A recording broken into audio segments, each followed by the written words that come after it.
ભરૂચ જિલ્લાના આમોદ શહેરમાં નગરપાલિકાની બેદરકારી ફરી એકવાર સામે આવી છે। જોશી ફળિયામાં ભાજપના માજી મહિલા પ્રમુખના ઘર પાસે એક મોટો ભૂવો પડ્યો છે, જેની ઊંડાઈ અને પહોળાઈ લગભગ 15 થી 20 ફૂટ છે। આ ઘટનાને કારણે સ્થાનિક લોકોમાં મોટી દુર્ઘટના થવાનો ભય ફેલાયો છે। આ મામલે નગરપાલિકાના પ્રમુખ અને ચીફ ઓફિસરને જાણ કરવામાં આવી હતી, જેના પગલે અધિકારીઓ સ્થળ પર પહોંચ્યા હતા।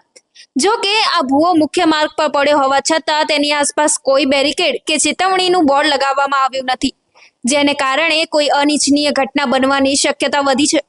સૌથી મોટી ચિંતા તો એ છે કે માજી મહિલા પ્રમુખ જીવનના જોખમે પોતાના મકાન રહેવા મજબૂર બન્યા છે। મારું નામ શર્મિષ્ઠા જોશી છે। હું જોશી ફળિયામાં રહું છું અને પોતે હું વિધવા છું। હમણાં એકલી જ રહું છું। શું હોદ્દો હતો તમારો આગળ? મારો ભૂતકાળની અંદર ભાજપ મહિલા પ્રમુખ હતી હું, અને અમે પણ ઘણી એવી સેવા કરી છે। શું ઘટના બની છે અહીંયા આગળ? હવે મારા દરવાજાની અંદર જ, મારા બારણામાં, મારા આંગણાની અંદર જ 10 થી 15 ફૂટનો પહોળો, 10 થી 12 ફૂટ લંબાઈ અને 10 ફૂટ જેટલો ઊંડાઈ વાળો ખાડો પડેલ છે। અને સવારે 7 વાગ્યાથી જ અમે ફોનથી નગરપાલિકા થ્રુ બધી જાણ કરી હતી, અને ત્યાંથી ચીફ ઓફિસર પ્લસ નગરપાલિકાના પ્રમુખ જલ્પાબેન પણ હાજરી આપીને જોઈ ગયા હતા, અને એમણે ધ્યાન દોરીને એક કારીગર દ્વારા જે નગરપાલિકાનો જે મેઇન પાઇપ, ગટર લાઈનનો પાઇપ છે એને ટેમ્પરરી થોડો સીલ કરાવેલો છે, અને તે છતાં પણ સાંજના 7 વાગ્યા છતાં પણ હજી બીજી બધી કાર્યવાહી આગળની સીલ કરવાનું થયેલ નથી। એ કારીગર કોણ હતો તેમ? એ સફાઈ કામદાર હતો, એક માણસ।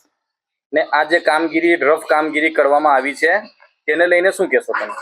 એ રફ કામગીરી ટેમ્પરરી ચાલી છે, ફરી પાછું જે સ્થિતિમાં હતું એ સ્થિતિમાં જ થઈ ગયેલું છે, અને પાણીનો નિકાલ વધુ થયો છે, અને ચોમાસાની ઋતુ હોય અને વરસાદ પડવાની શક્યતા છે જ ઓલરેડી, અને આખી રાત હવે આ કોણ ધ્યાન આપશે?